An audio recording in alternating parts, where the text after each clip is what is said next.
Hello and welcome to Tea at the Ritz. It's Wednesday and today we're going to talk all about how to make the best colour choices for you, given whatever skin tone you happen to have. It's quite a complicated subject, but I'm going to do my best to make it as simple as possible.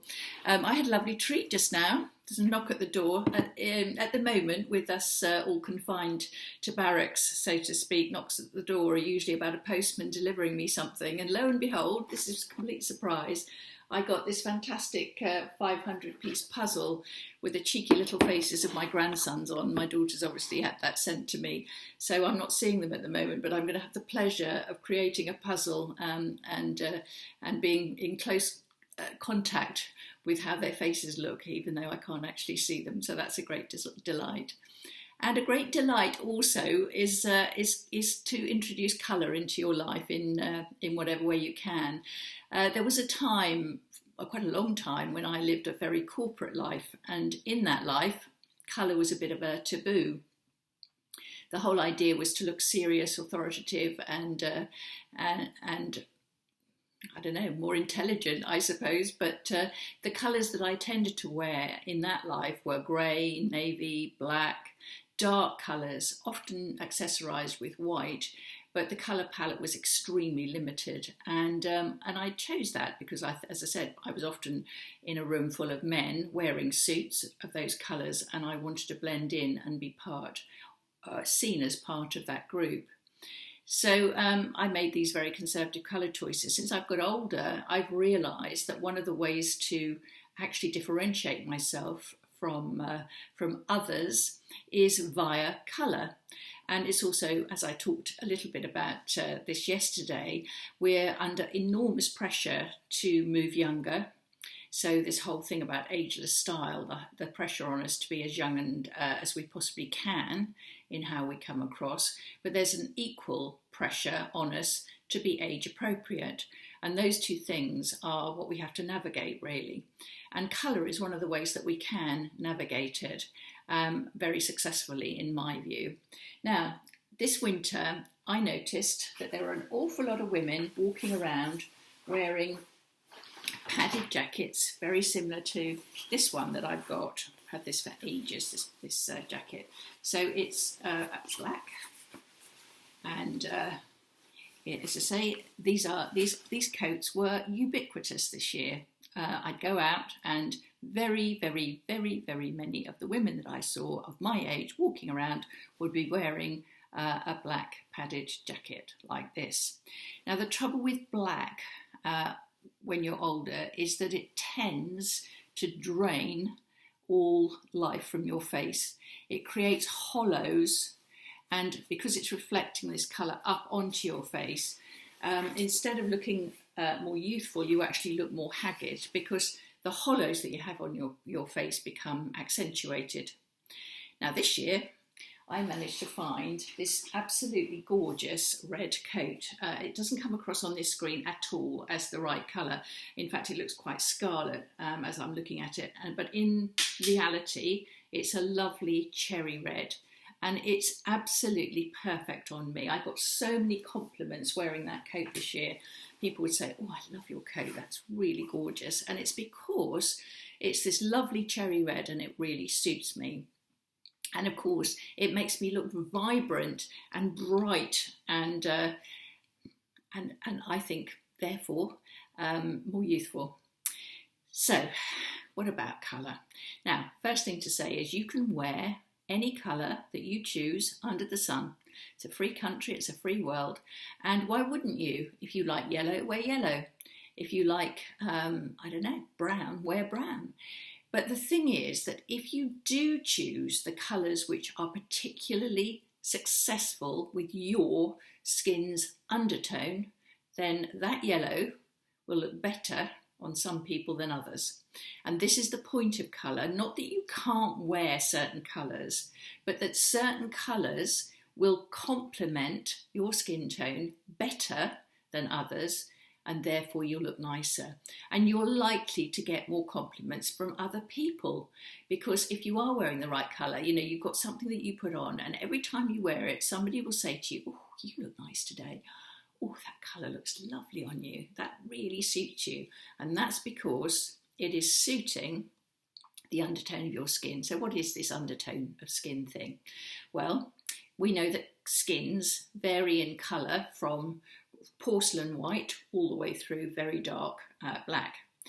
But underneath that skin, that is gradations of white through to black, is an undertone, which is either yellow or blue. Now that's nonsensical for a lot of people, because when you look at me and I'll tell you that I have a blue undertone to my skin, you can't see that. You can't see that there is even a blue tinge to my skin. But there is in reality for me, because I have this blue undertone, that really influences so much of what I can wear that looks good on me.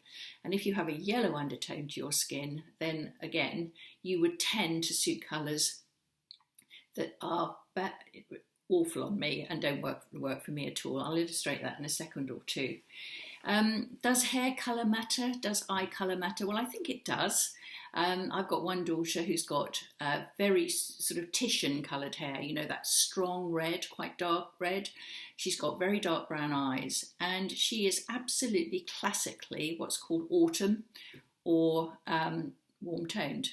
And she's a vibrant warm-toned, so she can get away with wearing very strong colours that suit that palette. She's like an autumn leaf. And if you like, when she wears the colours of autumn leaves, then she looks absolutely terrific. She's the polar opposite of me.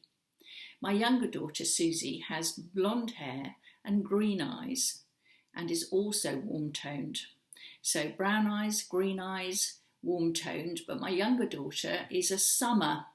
So she looks better, a spring and autumn go together. So she's spring and she looks better in slightly softer, more muted shades of what my older daughter can wear. So we're talking now about the seasons, and they are helpful as guidance for what we're talking about in terms of undertone. So spring and autumn, the yellow undertone, the warm colours. Think autumn leaves. I think that's quite a helpful comparison. And then we're talking about my undertone, which is blue, and so here we're into summer and winter. So I'm winter, which means that undertone of my skin, which is blue, is quite strong for me, so I can wear the more vibrant shades that work. So if I show you this again, this is a very bad representation of colour on this screen. This is actually a deep magenta colour. On here it looks like a bit more nearer to fuchsia. This is from Kettlewell. I want to talk about Kettlewell a bit more in a minute. But this colour on me is absolutely wonderful, but this would look absolutely dreadful on my two daughters. It would be fighting the undertone of their skin, which is warm, and would look absolutely dreadful. So eye colour, hair colour, blonde, green eyes, red hair, brown eyes. If you've got chestnut hair, if you've got any red tones in your hair and you've got green or brown eyes, I think there is a likelihood that you're going to be warm-toned. If your eyes are grey or blue and your hair is a sort of mousy colour or a sort of cool blonde, then you're probably likely to be cool-toned. See how confusing it is? So even the blonde that you are, cool blondes, warm blondes. Cool blondes tend to be cool-toned, warm blondes tend to be warm-toned. So it is quite confusing. There are other things that you can think about, which colours you are drawn to, whether you like gold jewellery or silver jewellery. If you are gold, then it's likely to be that you're warm, and if you're silver, it's likely that you're cool. So those things can be indications, but some people like both. And the confusion now comes because although we have this continuum with some people like me, very cool-toned at one end, and some people like my older daughter, the redhead, who's very warm-toned at this end, there is a continuum. So when you get into the middle, you're talking about women who are neutral, and they can literally wear anything and it looks good on them. We've got somebody in our office who's like that. You put a russet lipstick on her, which is phenomenally warm toned, and she looks terrific, and then you wipe that off and put fuchsia on her, she looks great. So it's very, very confusing. So if you like any colour, every colour under the sun, you think they all suit you fairly equally, then you're lucky because you can't make mistakes. How can I help? How much more can I help you with this? I think by showing you me in a couple of really ghastly choices. Now this is my daughter's. I borrowed it from her. Let me put it round me.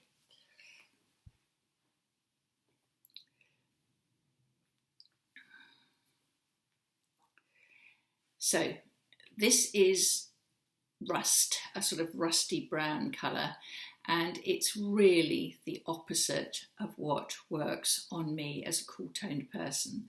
And I feel that as soon as I put this round my shoulders, everything goes a bit meh. I've got another one actually. Sorry, it's fallen on the floor here. And again, this is from my daughter.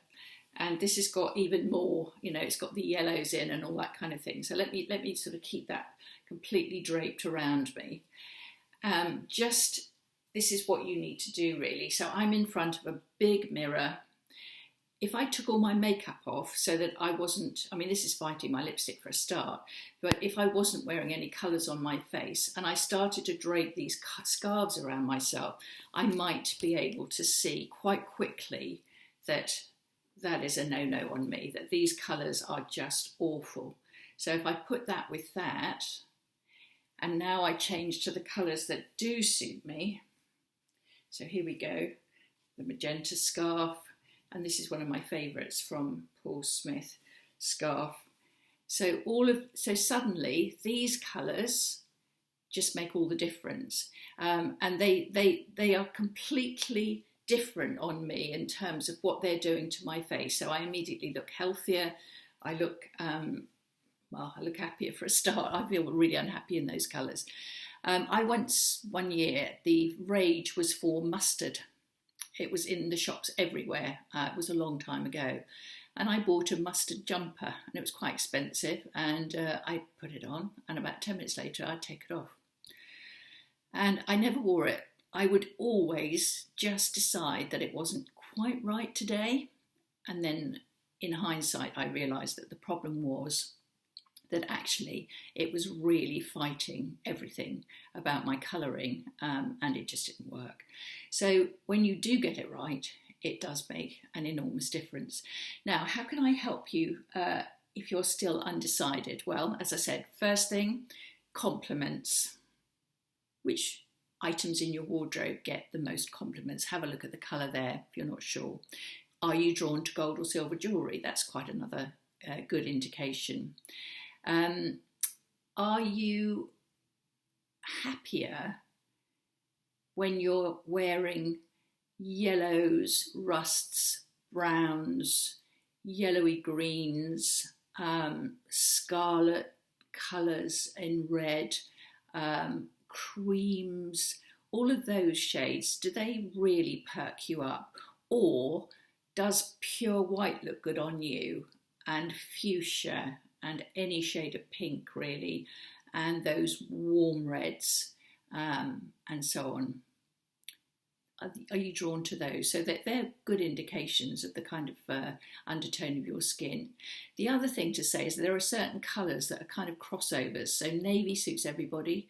Purple's quite good on most people. My daughter can wear purple, the one with the red hair. She looks terrific in purple, as do I. So that's a colour that we can both wear. And blue is another one that's quite difficult, because if the undertone of your skin is blue, then obviously blue is going to suit you. But if the undertone of your skin is yellow, on the colour wheel, blue is opposite yellow, so that suits you quite well too. So there's another confusion for you. Black and white. Actually, I don't think black suits any woman over the age of about 60, possibly even younger. And when you're wearing like a very, neutral colour, pure white is good with when you're cool toned like me, and cream is probably better when you are warm toned. By the way, this top is from Hope Fashion. It's rather nice. It's on sale on their online at the moment. It's a fantastic top for high summer. It's a linen mix. It's just lovely. It's a really nice top. I bought it about 2 or 3 weeks ago, and I thought I'd wear it today because it's a really good illustration of as a base colour to wear other colours on top. I'm just going to show you another couple of blouses that I've got and recommend Kettlewell to you. Now, Kettlewell is a company that deals entirely in colour differentiation between cool and warm. So they band all their clothes into either spring, summer, autumn and winter. And what is brilliant is that you can go on there, and if you know what you are, you just put it in and they only show you clothes in your colour palette. They've also got a quiz that you can do to determine whether you're cool-toned or warm-toned. Here's a couple of shirts that I bought from Kettlewell recently.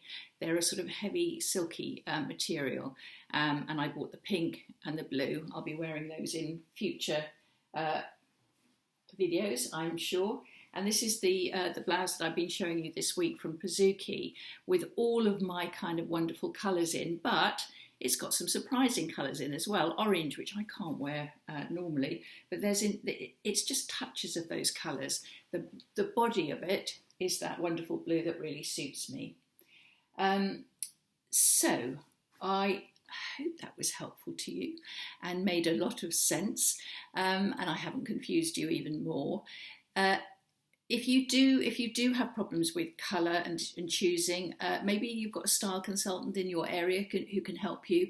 Kettlewell does a quiz, and those questions that I've asked you, in front of a big mirror, what scarves or colours that you're draping around suit you best, gold, silver jewellery and all of that.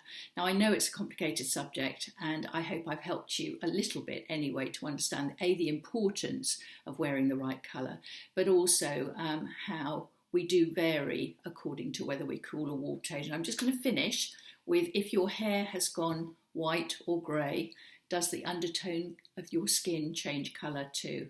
The answer is no, it doesn't. If you've always been warm-toned, even with grey or white hair, which is a cool colour, your warm tones will work better for you than cool tones. So I hope I'll finish on that note, because it's a really important thing to say. The undertone of your skin is what you're born with, and it doesn't change with age. So again, I do hope that's useful. Tomorrow I'm going to look at the importance of getting your lipstick colour right, and hopefully be able to help you with that. So bye-bye, and thank you for listening, and let's all get on with our tea. Bye-bye.